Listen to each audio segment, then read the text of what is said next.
ملک میں خام تیل کی درآمدات میں جاری مالی سال کے پہلے 5 ماہ میں سالانہ بنیادوں پر 10% کی کمی ریکارڈ کی گئی ہے۔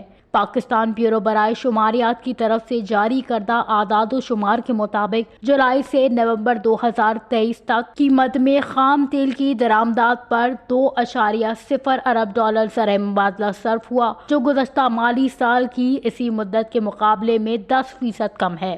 گزشتہ مالی سال کی اسی مدت میں خام تیل کی درآمدات پر 2.2 ارب ڈالر کا زرعی مبادلہ صرف ہوا تھا۔ نومبر میں خام تیل کی درآمدات کا حجم 566 ملین ڈالر ریکارڈ کیا گیا، جو گزشتہ سال نومبر کے مقابلے میں 4% زیادہ ہے۔ گزشتہ سال نومبر میں خام تیل کی درآمدات پر 546 ملین ڈالر کا زرعی مبادلہ خرچ ہوا تھا۔ اکتوبر کے مقابلے میں نومبر میں خام تیل کی درآمدات میں ماہانہ بنیادوں پر 5% کی نمو ریکارڈ کی گئی۔ اکتوبر میں خام تیل کی درآمدات کا حجم 540 ملین ڈالر ریکارڈ کیا گیا تھا، جو نومبر میں بڑھ کر 566 ملین ڈالر ہو گیا۔